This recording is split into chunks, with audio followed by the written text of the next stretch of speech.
doesn't meat cause cardiovascular disease, gout, and cancer? No, it doesn't. On this week's podcast, I wanted to answer some of your most frequently asked questions in my Instagram DMs, in the email, in the YouTube comments. These are the top, I would say, 8 or 9 questions that I get asked all of the time.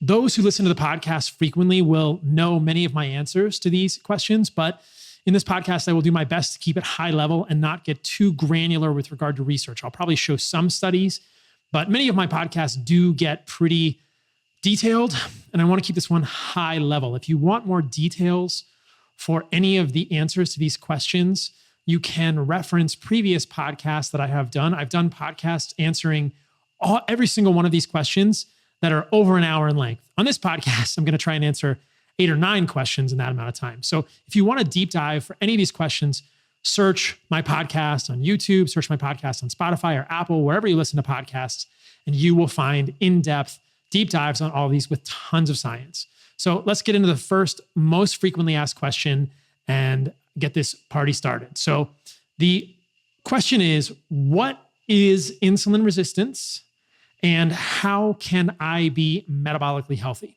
I think this is an incredibly important question because I believe that insulin resistance, which is not my favorite term, I prefer metabolic dysfunction. These are synonyms. I believe this pathology is at the root of so many chronic illnesses today. Cardiovascular disease, much autoimmunity, yes, your metabolic health and your immune system. We know these are linked intimately. Cancers, dementias, psychiatric diseases. These are all connected with some degree of underlying metabolic dysfunction. The Western medical system, which I am a part of, I suppose, having gone to medical school and residency, being board certified, but I don't practice medicine anymore. I don't see patients. We as doctors love our diagnoses. There are over 10,000 diagnoses within medicine.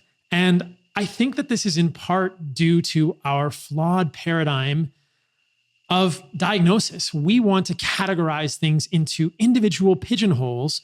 We're making up diagnostic names for pathological processes in the body so that we can have an individual drug or drug cocktail for that disease and then pat ourselves on the back thinking that we've identified it and we know what to do. The problem with this is that it doesn't correct the root cause of any of these things. When you start thinking a little more deeply, what you find is that many of these illnesses have similar roots. And if you keep pulling on the thread, if you keep diving down the rabbit hole, I believe what you will arrive at is metabolic dysfunction driven by a number of things at the root of so many diseases. Now, I want to be clear that all the doctors I've ever met are incredibly intelligent and well-intentioned. The fault lies in the system, I believe, not in the hands of individual doctors. As doctors, we do what we've been taught, and often our lives do not allow the time to think outside of the box, read all of the articles, connect the dots in ways that were not shown us in medical school or residency. Doctors, nurses, nurse practitioners, PAs all serve valuable roles. I think the fault is in the medical system. It's going to be hard to change that, but hopefully if enough people begin thinking this way, both within and without of the medical system, we can make inroads toward that end. I was speaking with another doctor friend recently, and he told me that at the medical school where he is, they won't let him talk to medical students anymore because he believes meat is good for humans. And within medical schools, a lot of the paradigms, a lot of the zeitgeist has been captured and is trending toward a plant-based narrative, which is unfortunate. But back to the original question. What is insulin resistance? Insulin resistance, from my perspective, is a failure of your muscles, your liver, your brain, other tissues of your body to respond to the actions of insulin when it binds to its receptor on the cell surface. We could get a lot more detailed with that. We could look at the insulin receptor. We could look at downstream cascades of the insulin receptor, but I don't think those are critical. Now, there are 2 different types of insulin resistance that are important to consider. There is physiologic insulin resistance, and there is pathologic insulin resistance. Physiologic insulin resistance is something I've mentioned on previous podcasts. This is what happens when you eliminate carbohydrates from your diet or when you fast. Yes, when you don't eat or you eat predominantly fat and protein, you become insulin resistant. I actually don't think this is a great thing, but it is a survival mechanism that humans have employed for hundreds of thousands of years. I don't think it's the optimal state for humans. You can listen to my previous podcasts on why I'm not a fan of long-term ketogenic diets, and I would define long-term as anything over than a few days. Many of you won't even get into ketosis by then. But the high-level summary of that is declining thyroid hormone production, increasing cortisol at the level of the adrenals, increasing stress on the body in other ways, increased production of advanced glycation end products like methylglyoxal, decreased hormone production, testosterone, increased sex hormone binding globulin, which means decreased levels of free testosterone, et cetera, et cetera. Decreased fertility. We know that progesterone can decline in a ketogenic diet. I've seen this over and over that when women go keto, their cycles shorten or they become amenorrheic. A ketogenic diet is essentially a stress to the human organism, and it creates physiologic insulin resistance because if you're not taking in glucose in your diet in the form of polymers, amylose, amylopectin, or simple sugars like fructose, glucose, or sucrose, or lactose in the foods you're eating, your body has to make it, and that is gluconeogenesis. That is part of a, quote, stressful situation for the human body, driven by cortisol, driven by catecholamines. In a ketogenic state, do not confuse the way you feel with health. What do I mean by that? Oftentimes people will say, I feel so turned on when I go into ketosis. Physiologically speaking, that's your body upregulating stress hormones. That is increased catecholamines, adrenaline, aka epinephrine, et cetera, norepinephrine, cortisol. That is increased stress hormones. That is not a good physiologic state for your body. That is your body saying, get up out of your sleep and go find some freaking carbohydrates. Go dig up a tuber, go find some fruit, go find some honey, because we don't want to be in ketosis. So do not conflate a low carbohydrate state with feeling good and believing that that's a healthy thing. Because if you measure your physiology, you will find that you are in a stressed state. You have high catecholamines, you have high stress hormones, you have high cortisol. That's really not able to be argued. But so often people will think that that's a good thing, but it's not a good thing. So that is a state of physiologic insulin resistance because in a state of ketosis or low carb, your adipocytes, your fat cells will release free fatty acids. When insulin is low, your fat cells release free fatty acids into the blood. That is a process known as lipolysis. And those will signal to the muscles and the rest of the body to become insulin resistant. That's the same end physiology that happens in pathological insulin resistance, but I'll describe the difference in a moment. Nevertheless, in ketosis, that results in issues, I think, for humans. That sends signals that are problematic that I just mentioned. And that's not the way you want to be. There are many discussions that I've had on the podcast, more recently with Georgi Dinkov, and I'll have more in the future, regarding the problems of being in a state of lipolysis, which is when free fatty acids are released from the adipocytes. Insulin's role is to stop free fatty acids being released. Insulin's role is to stop lipolysis. Oftentimes, insulin is considered an anabolic hormone, but it's actually really more accurately anti-catabolic. So insulin has been given a bad rap, but insulin-induced insulin resistance isn't very common. I think it's essentially vanishingly rare in humans. The problem arises creating pathological insulin resistance when our fat cells break. I think most people who have read the literature would agree with this. And how do our fat cells get broken? Well, they get broken by a couple of mechanisms. I think the most common one is excess polyunsaturated fatty acids. I've done lots of podcasts on polyunsaturated fatty acids and the way that they are incorporated into the cell membranes of fat cells, the downstream collateral damage from their byproducts of breakdown. Spoken about this with Tucker Goodrich and Jeff Knobs, 4-HNE, other oxidative products of linoleic acid metabolism are very closely linked to adipocyte dysfunction, a dysregulation of adipocyte division leading to adipocyte hypertrophy, which is the growth of fat cells rather than fat cell hyperplasia. So high level, what am I saying here? Insulin resistance is when insulin can't do its job at different tissues in your body. It can happen physiologically when you don't eat carbohydrates because your body is trying to spare the glucose that's made from gluconeogenesis for tissues that depend on this.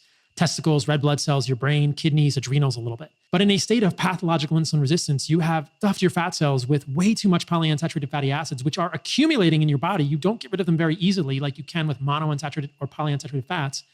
This leads to the fat cells leaking free fatty acids and inflammatory mediators, even in the presence of insulin and carbohydrates. So that is the difference between physiologic insulin resistance and pathologic insulin resistance. In the former, there are no carbohydrates present and insulin is low. In the latter, insulin is actually high and there can be carbohydrates present. And because insulin is high and the liver is insulin resistant, you have inappropriate gluconeogenesis in pathological insulin resistance, and that leads to elevated blood sugars. As I've spoken about recently on the podcast, many people believe that diabetes is because you are eating too much sugar. That is false. Or that your rising blood sugars and diabetes are because you are eating too much sugar. Again, it's false. Most of the rising blood sugars and diabetes are related to inappropriate gluconeogenesis, the liver making glucose because it is resistant to the signals of insulin, which will turn that off. So this is not something I will go into detail on this podcast, but I have discussed in many previous podcasts. I don't think carbohydrates are bad for diabetics. They will raise your blood sugar if you are diabetic or not, but there are good studies with large amounts of honey, over 100 grams per day in diabetics, showing that these lower fasting insulin and fasting glucose, leading to improved insulin sensitivity, which is what you want. They do raise blood sugar. And in that study, the hemoglobin A1C at the end of the trial was slightly higher in the group that got honey than the group that didn't. But the group that didn't get honey didn't have any improvements in fasting glucose or fasting insulin. And the difference was only about 10 milligrams per deciliter average between the two groups. So yes, eating sugar and honey will raise your blood sugar, but I don't think this is a bad thing at all. And I want to say this. I think that the obsession with glucose levels in the blood is misguided. We use glucose levels in the blood in Western medicine to diagnose diabetes and to tell if you are in a diabetic crisis. Beyond that, I think we are paying too much attention to glucose levels in the blood, and this is creating inappropriate stress in our minds. I've seen so many people talking about concern that their blood sugar is going over 100 milligrams per deciliter because they ate a strawberry or a handful of blueberries or a banana or, God forbid, some honey or maple syrup. That is not something to worry about. It is normal physiologically and healthy to have your blood sugar raise 20, 30, even 40 milligrams per deciliter from fasting when you eat carbohydrates. That's okay. Don't fear that. If your blood sugar raises 80, 90, 100 milligrams per deciliter or more, or stays elevated above 180 or 200 milligrams per deciliter for long amounts of time after you eat carbohydrates, you are essentially pre-diabetic or right at threshold or even frankly diabetic. You've gone through the door. In that case, pay attention and make the changes you need to make, which are essentially removing polyunsaturated fatty acids from your diet, predominantly seed oils, which are rich in omega-6s, but also lowering things like cortisol, which can be increased from other ways in your life, poor sleep, stress, etc. So this leads into a follow-up question that I got, which was, how do I fix diabetes? And the answer there is change your diet. Change your diet. Do a little bit of moderate exercise, but change your diet. And that change in your diet doesn't necessarily mean removing all carbohydrates. I think that many carbohydrates that we eat can contribute to diabetes more than others. Specifically, what am I talking about? I'm not a fan of grain-based carbohydrates. I'm not a fan of legume-based carbohydrates. If you heard me talk to Georgi Dinkov on a previous podcast, we talked about starches and how these can actually cause problems in the gut. Soluble fibers can lead to overgrowth of bacteria in the large intestine, leading to increased endotoxin, aka lipopolysaccharide, and that can drive cortisol and inflammation in the human body. So I don't think that grains and beans are good sources of carbohydrates for humans. Well, where am I supposed to get my carbohydrates from, Paul? Fruit, honey, maple syrup, provided that it's in glass and that it's a good maple syrup without caramel color. These are simple carbohydrates. They don't come with a soluble fiber. They don't come with the anti-nutrients that will inflame your gut and cause issues. And I realize this is a very controversial position. This is not the normal position that people take. One of the things that I pride myself on in the work that I do is trying to help you all be curious, trying to ask questions and share ideas that I have so that you will do your own research. Don't take anything I'm saying as canon. Do your own research, but be curious, because there are studies from the 1960s in which diabetes was cured by giving people pure sugar. To say that sugar causes diabetes is to grossly misunderstand the physiology of this process. So sugar doesn't cause diabetes. Do I think humans should eat sugar? Absolutely not. I don't see any role in the human diet for a micronutrient bereft substance like sugar. As you've heard on previous podcasts, high fructose corn syrup is very different than white sugar. If you're in a pinch and you have to eat white sugar, I don't think it's the worst thing in the world, but I don't eat it. Why would you? Getting some fruit juice, some honey, some maple syrup, some lactose and milk, if you tolerate that. These are great sources of carbohydrates that will be beneficial for you by letting your body have the signal of abundance. As I mentioned at the beginning of this podcast, not including those or not including enough of those, which is a very common mistake, leads to increased cortisol, increased catecholamines, increased epinephrine, norepinephrine, and decreasing of thyroid and other hormones. This is not what you want. So where's the happy medium? Fruit, honey, maple syrup, fruit juice, raw milk. These are good carbohydrates for humans. Including those in your diet in moderate amounts, depending on your activity level and what you need, and getting rid of polyunsaturated fatty acids, that is the road to fixing diabetes. At a high level, you fix diabetes by improving the quality of your diet. I heard one of my friends use a word that I'd never heard before. Become a qualitarian. I kind of like it. Maybe I'll use it. See if I use it in the next podcast. Improve the quality of your diet. This is what I've always said. Don't lose weight by restricting calories. Lose weight by improving the quality of your diet. What's a good quality diet? Look at my first podcast of this year, Animal Based 101, 2023 edition. That's a quality diet. Organs, either fresh or desiccated like we make at Heart and Soil Supplements. Meat, preferably grass-fed, regeneratively raised. Fruit juice, honey, maple syrup. Let's answer the quick question, how many carbs should I eat? I think most people need at least 100 grams of carbohydrates a day. At least. Probably you're going to do better with 125 or 150. These days, I'm eating close to 300 grams of carbohydrates or more per day. And guess what? As I've shown multiple times, my blood work, I'm very insulin sensitive. My fasting glucose is low. My fasting insulin is low. My HSCRP is low. I'm going to get more blood work in the next few weeks and we'll continue to share it with you guys. So carbohydrates don't make you insulin resistant. So we've answered 2 questions. Let's just recap both of those. What is insulin resistance? Failure of signaling of insulin to tissues in your body. It can be physiologic when you're low carb or keto. I'm not a fan of that. It's kind of a survival state. I don't think it's good for humans. I don't believe it's a hormetic. I think it's just a bad thing and it signals starvation and scarcity. And you want to signal abundance. I don't think fasting is a good thing. We know it leads to lean muscle mass loss. We know it leads to decline in hormones. I'll talk about that more in the future. I'm not even a fan of intermittent fasting anymore. And I know I'm breaking from the norm here, but I don't think this is a good thing. I've done podcasts on longevity in which I talk about the fallacy of calorie-restricted diets. Please refer to that if you want a deeper dive there. What causes pathological insulin resistance? Polyunsaturated fatty acids and cortisol related to stress and gut inflammation. What causes gut inflammation? Lectins, anti-nutrients from vegetables, which I'll talk about a little more in this podcast, starches, soluble fiber, overgrowth of bacteria in the large intestine leading to increased endotoxin. So that's the high level. Again, there are deep dives for all of these in the podcast archives. My psoriasis completely resolved. Check out this review on gut and digestion from Heart and Soil Supplements. After my cancer diagnosis and chemo treatments, I have constantly worried about getting cancer again. And as I age, I have noticed other health issues along the way, psoriasis being one of them.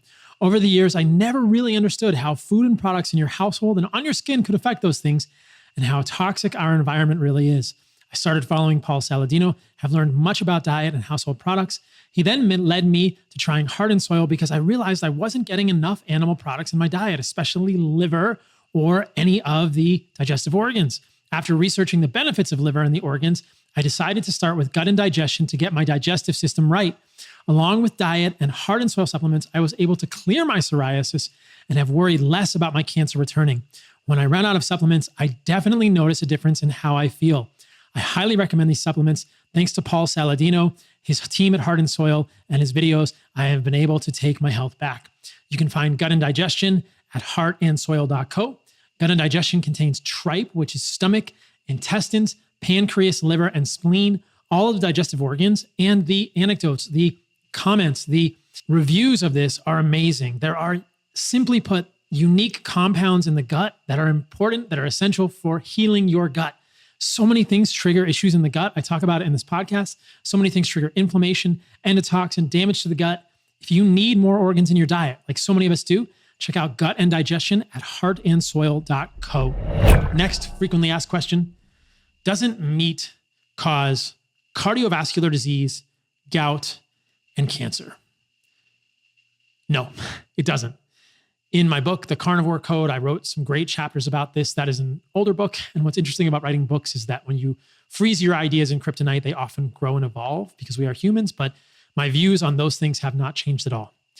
I continue to believe there is no good evidence that meat causes cardiovascular disease.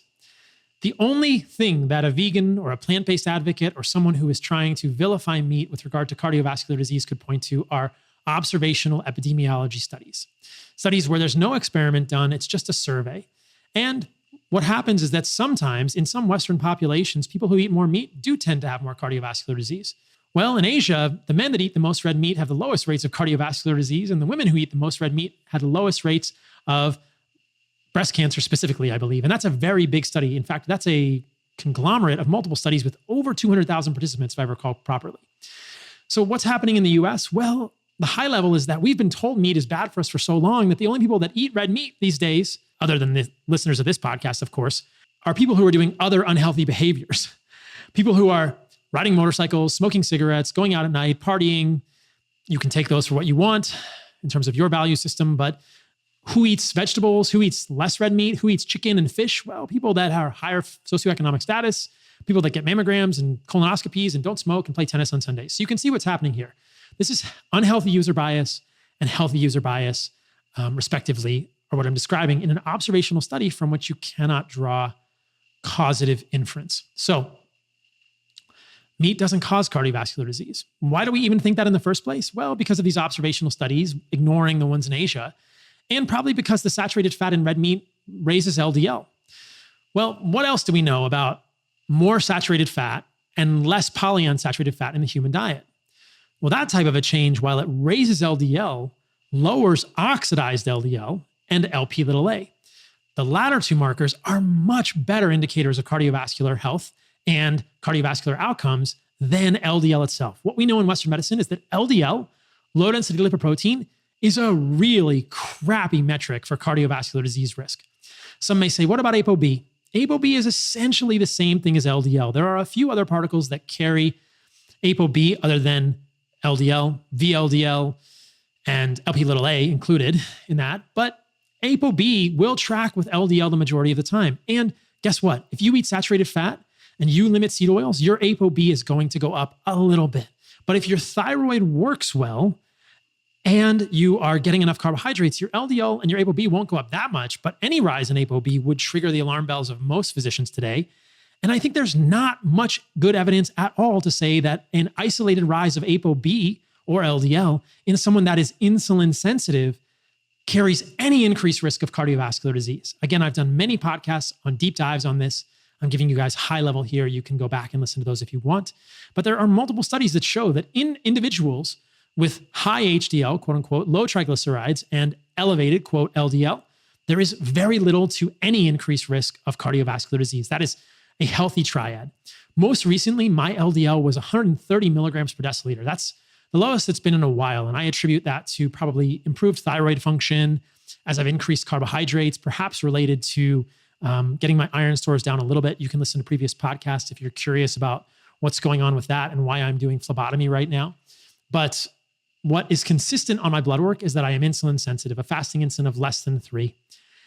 Any doctor, nurse practitioner, PA, clinician that looks at your lipids but doesn't get an fasting insulin is missing the context. And I will say that strongly over and over. If any physician looks at your LDL and tells you it's too high without looking at your insulin sensitivity, they are missing the boat. So you must interpret lipids in the context of insulin sensitivity. And that is why a little bit of saturated fat, a moderate amount of saturated fat, a lot of saturated fat in meat doesn't raise cardiovascular risk, because if you're doing that, if you're eating meat and organs to get the nutrients, and you're not eating seed oils, and you're not eating grains, your inflammation should be low, endotoxin should be low, your cortisol should be low. Hopefully you're sleeping well and getting morning sunlight, maybe getting some real vitamin D from sun exposure on your skin or supplementing with vitamin D, and you're eating a nutrient-rich, high-quality diet, you are going to become insulin sensitive, and that alone will be the single greatest prognosticator. That will be the single greatest mover in lowering your cardiovascular disease risk. I think of an example here, which is a little bit close to my heart, and it's that it has been really freaking hard to get my dad to stop drinking Glucerna. Glucerna is a weight loss drink that he's drinking that includes soybean oil. He's had improvements with weight loss when he's drunk that in the past, probably due to increased satiety, but he's never measured a fasting insulin, nor have his doctors. And my dad is an internist. He's a retired internist. He's a doctor. His cardiologist, his endocrinologist, his internist, the doctor he sees, none of these people have ever checked his insulin sensitivity. And I fear that as he has lost weight, he has become more and more insulin resistant, more and more metabolically unwell, more and more visceral fat, which nobody's checking. He's just looking at subcutaneous fat. And I think as he's losing weight, he's actually becoming less healthy. And when I see him, it kind of breaks my heart because he's sarcopenic. He doesn't have a lot of muscle and he doesn't look that well. So I don't think my dad listens to this, but maybe somebody can forward it to my dad and we'll change his mind. Good luck with that one. So anyway, just because you're losing weight doesn't mean that you're getting healthier. You must understand the root cause of these illnesses and have meaningful metrics in your evaluations. Just because you feel good on keto doesn't mean that all that cortisol and catecholamines are doing good things for you either. So what about meat and gout? I have a whole podcast on this as well. No, meat doesn't cause gout. Here's the rub. Eating meat, eating organs, eating fruit will not raise your uric acid if you are insulin sensitive. I've checked my uric acid countless times and it's always been below 4. And I don't think there are many people who can claim to eat as much meat, organs, and fruit as I do right now. If we believe the canonical view that the fructose in fruit juice, honey, or maple syrup, and the purines in the meat and organs I eat will automatically raise your uric acid in geometric proportion to the amount that you eat them, my uric acid, to be sure, should be through the roof, but it's not. And I've never had gout. So granted, my genetics might be favorable, but I've seen this countless times, and there's good evidence in the medical literature that this is not the complete story. Surprise, surprise. We've seen that so many times that we are constantly presented with just part of the equation when it comes to these pathologies. Eating meat, eating organs, either fresh or desiccated, eating fruit will not raise your uric acid if you are insulin sensitive. So what is the question that follows? Well, somebody will say, I'm obese and I'm diabetic and I'm insulin resistant. Can I eat those things? Absolutely. Just follow your uric acid. If you have a history of gout, be aware.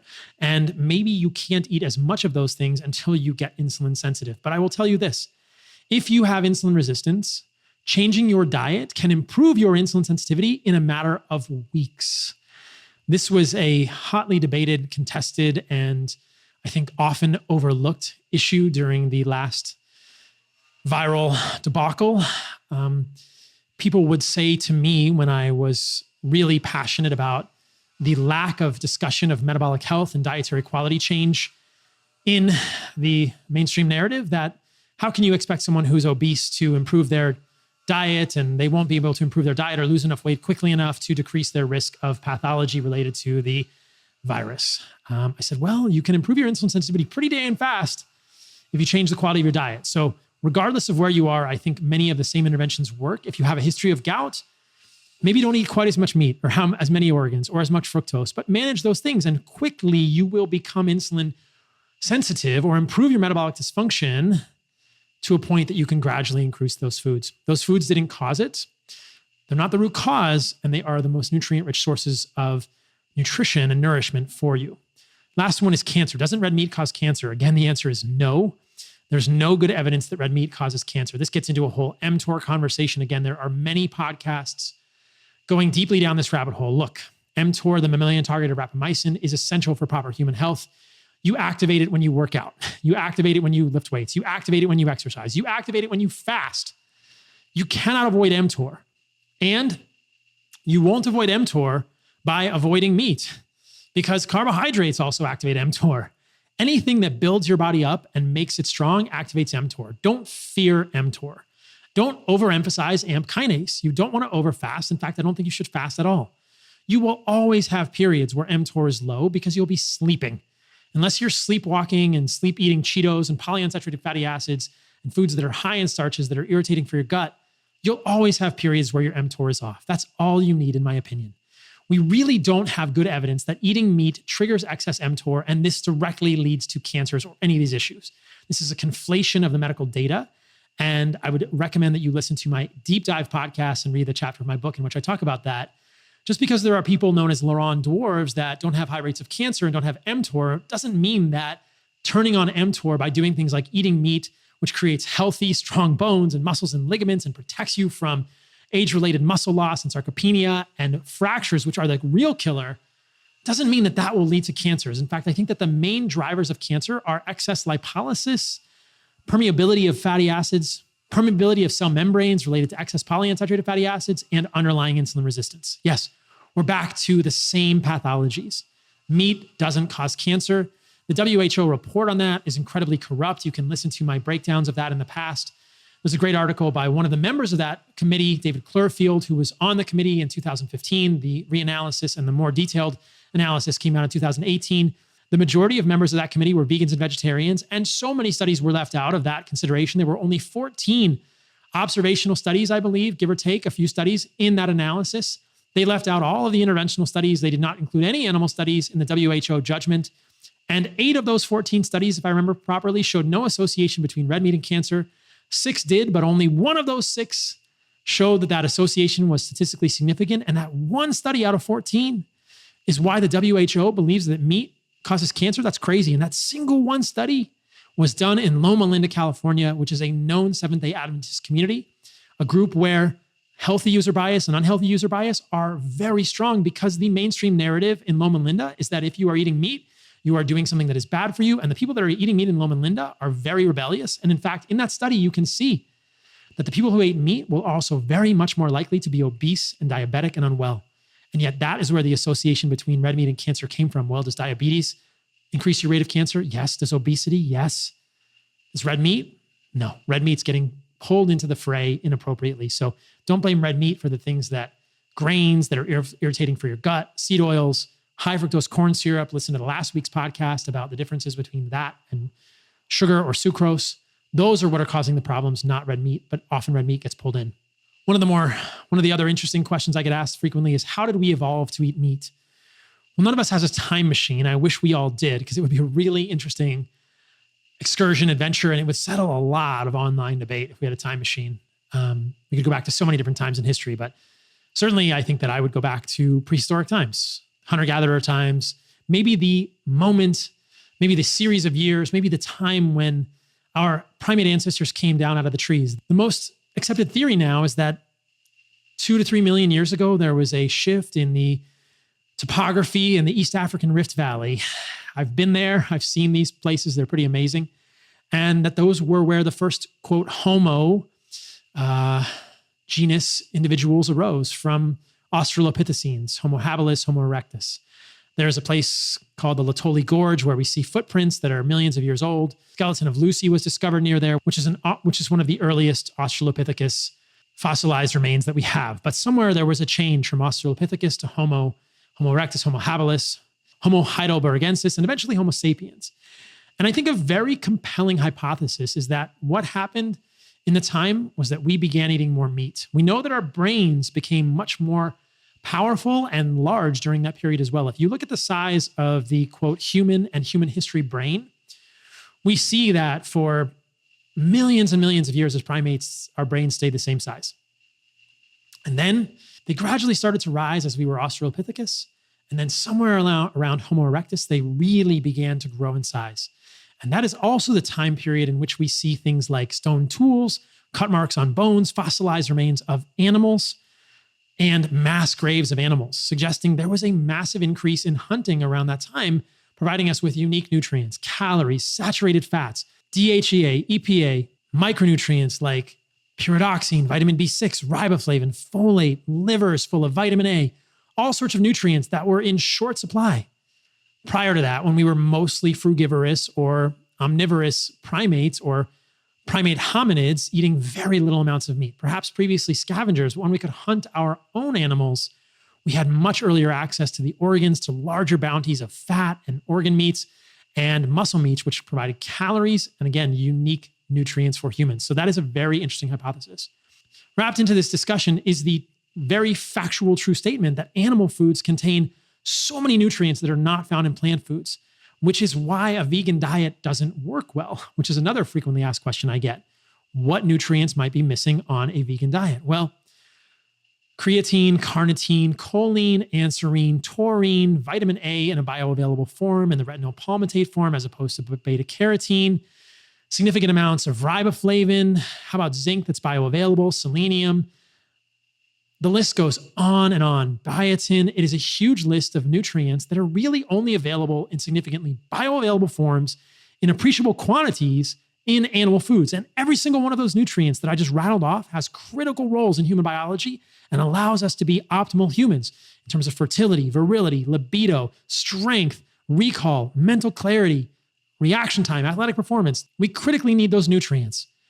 Creatine, for instance, has been shown to improve the intelligence of creatine deficient vegetarians, which all of them are, because there is no creatine in the plant kingdom, when it is administered to them in either 20-gram loading doses or 5-gram loading doses over a longer period.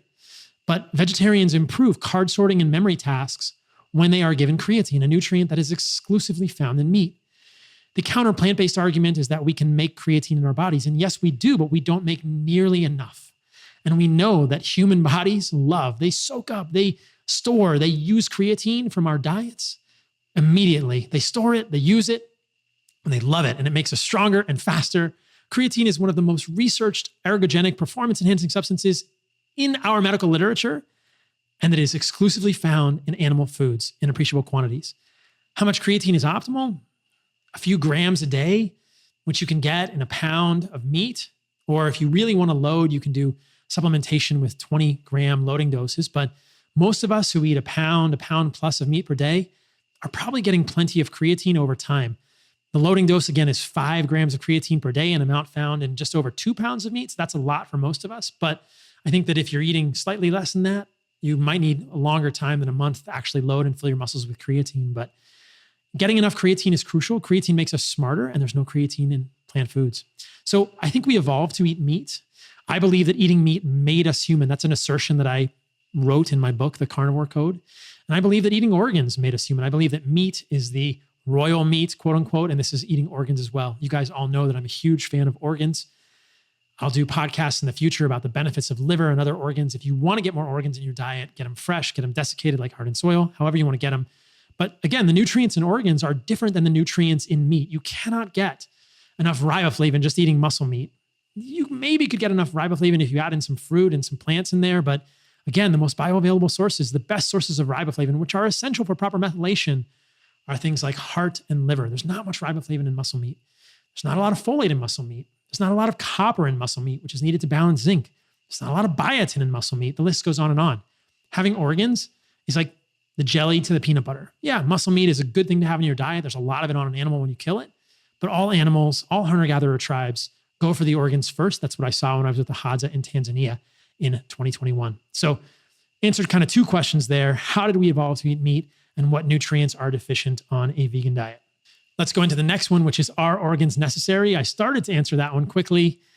Yes, I believe they are. And in fact, there are more and more examples of meat advocates who have found that they are deficient in nutrients when they're only eating meat.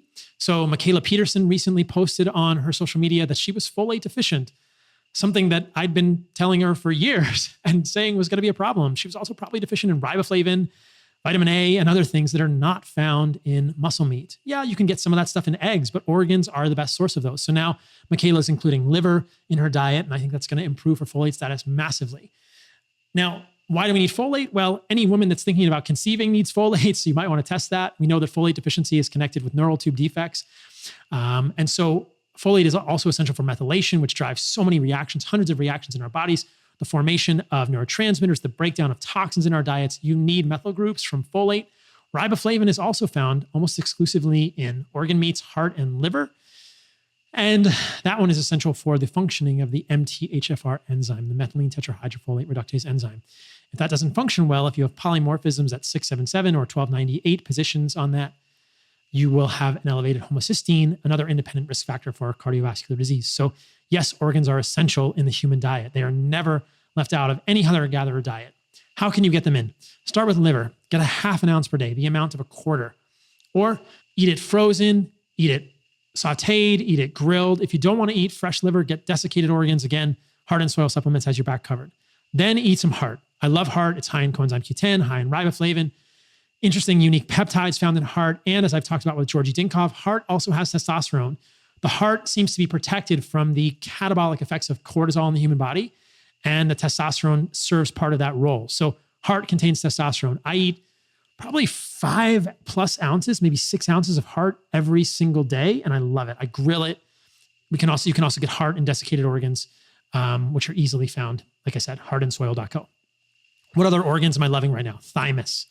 So I've spoken about this recently, but there's evidence that consuming desiccated thymus, freeze-dried thymus, or fresh thymus actually improves the health, the size of the thymic gland in animal models. The thymus is an immune organ that very few of us even know about. It sits behind the sternum, and we're told that it involutes, that it shrinks as we age. But I found it very interesting that in animal studies, if you give these animals desiccated thymus, it can improve the size and the function, the immunologic function of the thymus. Why was no one talking about supplementing with thymus during the recent viral pandemic? Well, I guess I can guess the answer to that. I mean, who eats thymus, right? But again, desiccated thymus is available. That's in our histamine and immune supplement at Heart and Soil, or you can get it fresh from many producers. Although what I've found is that when I talk about some of these organs, they'll sell out. So you have to know a farmer, which means meet your farmers, get these organs fresh. That's how I prefer that you eat them. As many of you will know, testicle contains bioactive testosterone. It's been shown to show up on tests. We have done informed sports testing at Heart and Soil, and the testicle supplement whole package does contain bioactive androgens, including testosterone. So if you want more testosterone, eating testicle is good. Be aware that if you're a professional athlete or someone who's going to be drug tested, you might want to be careful with that one because we don't want positive drug tests from testicle. I did a video on YouTube and a reel on Instagram suggesting that testicles and testicle eating might just be banned from professional sports soon, which I think is kind of hilarious, but beautiful in a karmic way. So when the eating of whole animal parts is banned, I think that many more people will appreciate the value of organs. Calcium is another critical part of the human diet. And if you're not getting raw dairy, you can find calcium in bones or microcrystalline hydroxyapatite in supplements that contain that kind of stuff. That's like Bone Matrix from Heart and Soil. So I think getting calcium is good. You can also get calcium from eggshells. If you eat too much of that, you may get constipated. But microcrystalline hydroxyapatite or calcium carbonate in eggshells are good sources of calcium, but include calcium in your diet because the calcium phosphorus ratio is critical. And again, we're back to organs. Bone marrow, important for essential fatty acids, stearic acid, immune factors. The majority of the immune cells in your body are made in the bone marrow, and then they go to the thymus to be programmed throughout your life. Again, these are two critical immune organs. And I think that if you care about the health of your immune system, including bone marrow and thymus in your diet, are good things. Brain has also been shown to improve cognitive function. Yes, there are studies with desiccated cow brain that show improvement in cognition as humans age.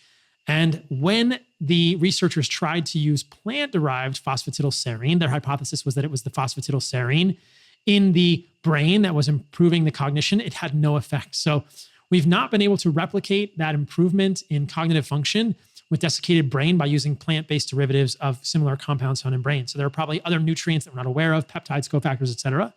People often get worried about eating brain, but here's the key. There has never been a case of bovine spongiform encephalopathy in New Zealand. And it's a bovine thing. So if you want to eat brain from lamb, it's probably pretty safe.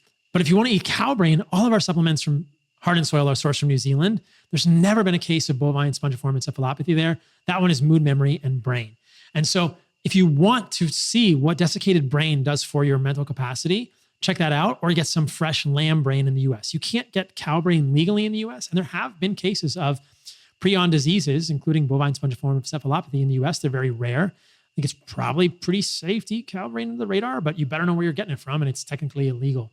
So getting brains is tricky, but lamb brains do exist in the United States, and desiccated brain is available from New Zealand easily. So those are very valuable as well. The overarching idea here is eat organs. They will improve the quality of your life. I guarantee it. Get them fresh if you can. Meet farmers. Get them from regenerative sources. If you can't, get them desiccated. That's why I built Heart and Soil. Another frequently asked question is, why are vegetables bad for us? So in the work that I do in the podcast and on social media, I've come to realize there are a number of themes that I'm talking about. These are probably the most important points in the work that I do, the most important ideas that I'm trying to understand, think about, evolve with, grow with myself, and then communicate to you all as best I can. Seed oils are harmful. High fructose corn syrup is harmful.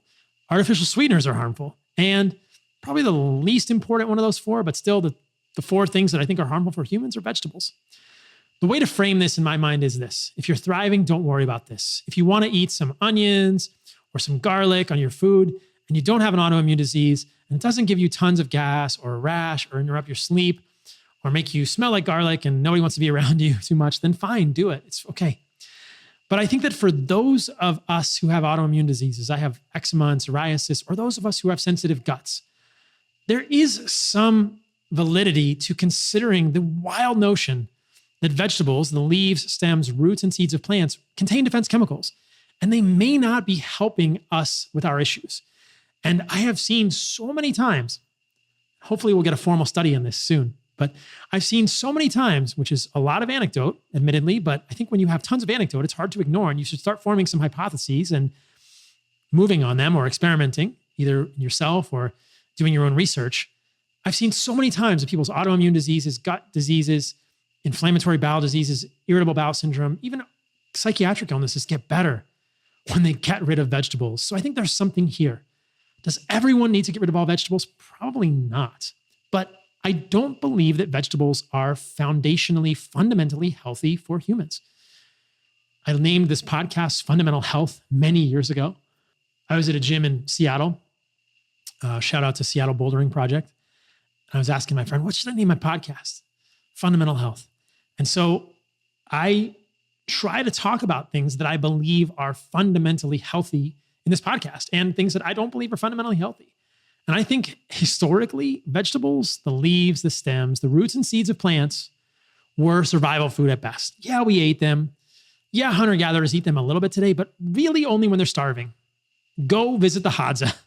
They do not eat 150 grams of fiber per day. They want honey and they want meat and they want berries. If they're absolutely starving, they might eat some pumpkin leaves. They do eat tubers from time to time, but the men are sort of not that excited about them. I went digging the tubers with the women. The men came along, but the men wanted nothing to do with these tubers. They didn't really care about the tubers. The men love honey. They love berries. They love eating meat from animals. This pattern we see over and over in hunter-gatherer tribes, which is our best approximation of where we've come from as humans. Vegetables are survival food at best, but we've elevated them to the pantheon, to the pinnacle of the pantheon, and said that they are the most powerful God. And that's just bullshit in my opinion. Vegetables are survival food. They're not great for all humans. And I don't believe there are any key or important nutrients that you can't get in more bioavailable forms, in higher quantities, in meat and organs and fruit and honey and raw dairy in an animal-based diet. Sure, you want to get some fruit for some vitamin C, great. And there are some fruits that we think of as vegetables, squash, avocado, etc., that people get confused about. But understand that when you're thinking about fruit, there's a lot of plant foods that you can eat. And when you're thinking about vegetables, a lot of things we think of as healthy are not so great for humans. Yeah, I'm not a fan of spinach. Look at my Instagram, see the reel I've done on oxalates. And how many oxalates are in spinach? A ton. These can contribute to kidney stones and other issues.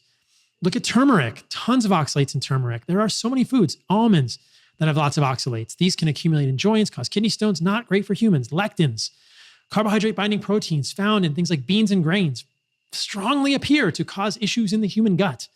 Gluten is a lectin.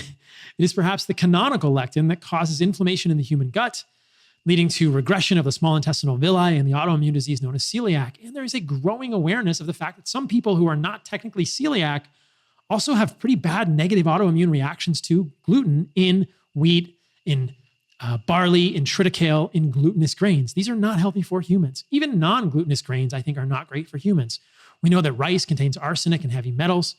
We know that oats are very high in phytic acid, a nutrient that can chelate minerals and prevent the absorption of them in the human body.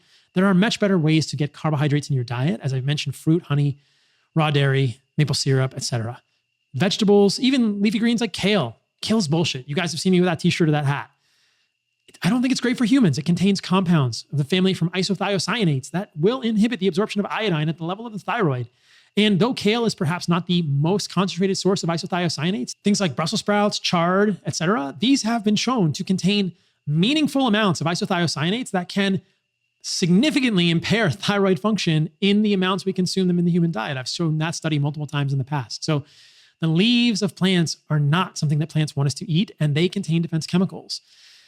People are variably sensitive to these. And I think that, again, if you're cooking the crap out of your vegetables and you really just want to eat them to be happy, do it. Knock yourself out. But for those of you who are suffering, consider eliminating vegetables from your diet and see if you do better. When you get rid of the vegetables, when you get rid of the grains, the leaves, the stems, the roots, the seeds, include organs, include meat, include fruit juice, honey, maple syrup, raw milk, whatever works for you, raw dairy, and you will thrive. That's an animal-based diet. That's the whole shift that I am hoping to challenge people to make.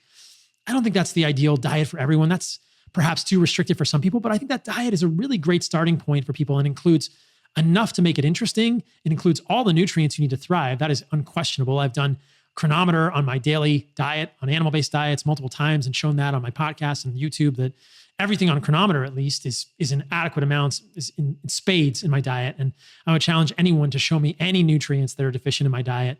And oftentimes when people have tried to make the challenge, it's just that the USDA database doesn't actually include those nutrients in the foods that I'm eating. For instance, the USDA database doesn't even look at vitamin K2.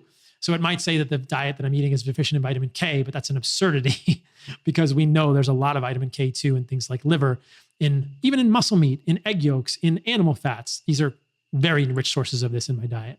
So I believe that vegetables are not great for humans. They're highly defended. These are the parts plants don't want us to eat in contrast to their fruit, which is sweet and colorful, and that it contains defense chemicals, which are not great for all people. Some people tolerate, don't seem to have major problems with it. But for those of you who do understand that there are now thousands, tens of thousands of people who have found significant improvement in the face of incredulity from their providers, their family, doctors, that eliminating vegetables and focusing on meat and organs, fruit, etc., has led to massive improvements in their health. So that is what I hope for all of you to take away from this. But again, it's my intention that you become curious, you question everything I'm saying and do your own research.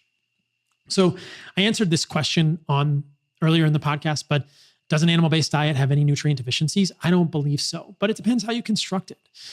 Meat, organs, fruit, honey, raw dairy, that's really an animal-based diet in my belief. On my website, Carnivore MD, there's a free animal-based macronutrient calculator.